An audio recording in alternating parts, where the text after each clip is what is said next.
സ്നേഹം നിറഞ്ഞ എൻ്റെ പ്രിയ സുഹൃത്തുക്കളെ, ഞാൻ ഇന്ന് കഴിഞ്ഞ ലക്കത്തിൽ പറഞ്ഞതുപോലെ EMSൻ്റെ അട്ടകാവ്യം ആ കവിതയാണ് ആരംഭിക്കുന്നത്.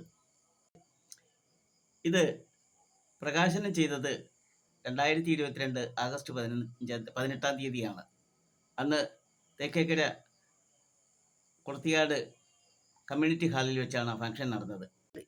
അന്ന് തേക്കേക്കര ഗ്രാമപഞ്ചായത്ത് പ്രസിഡൻറ്റും അതുപോലെ തന്നെ മാവേലിക്കര MLA ശ്രീ അരുൺകുമാറും അതുപോലെ തന്നെ ദേവസ്വം ബോർഡിൻ്റെ മുൻ മെമ്പർ K രാഘവൻ അവറുകളും അതുപോലെ ഹരിസാർ പല്ലാരിമംഗലം, അങ്ങനെ അറിയപ്പെടുന്ന വളരെയേറെ ആൾക്കാർ പങ്കെടുത്ത ഒരു ഫംഗ്ഷനായിരുന്നു.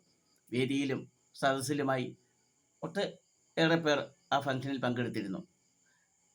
അതിൽ എടുത്തു പറയുവാൻ എന്നോടൊപ്പം എന്നെ സഹായിച്ച ശ്രീ K വിശ്വനാഥൻ, ഇപ്പോൾ ജില്ലാ കമ്മിറ്റി മെമ്പറാണ്. അതുപോലെ തന്നെ ഒരു ഗിരീഷ് പീതാംബരൻ, ഒരു സതീഷ് കല്ലുമലയുടെ കാര്യം പറയുമ്പോൾ ഒരു വിഷമമുണ്ട്, സങ്കടമുണ്ട്. അകാലത്തിൽ ഞങ്ങളെ വിട്ടുപിരിഞ്ഞു പോയ സ്നേഹനിധിയായ ഞങ്ങളുടെ ഒരു അനുജൻ. സങ്കടകരമായ ഒരു കാര്യം കൂടി, ഈ കവിതയിലെ കുറച്ച് കവിതകൾ എടുത്ത് അതിലൊരു സംഗീത ആവിഷ്കാരം നടത്തി അത് വേദിയിൽ അവതരിപ്പിച്ച എൻ്റെ പ്രിയ സുഹൃത്ത് ശ്രീ ഭാസ്കരൻ മാഷ്, അദ്ദേഹവും ഈ അടുത്തിടെ വിധിക്ക് കീഴടങ്ങി അകാലത്തിൽ മരണപ്പെടുകയുണ്ടായി. അദ്ദേഹത്തോടുള്ള എൻ്റെ ആദരാഞ്ജലികളും ഞാൻ അർപ്പിക്കുന്നു. സുഖമില്ലാതെ ഇരുന്നത് കൊണ്ട് എനിക്ക് അദ്ദേഹത്തെ കാണാൻ പോകാൻ പറ്റിയില്ല. അത് ഒരു വലിയ മാനസികമായ പ്രയാസമായിപ്പോയി.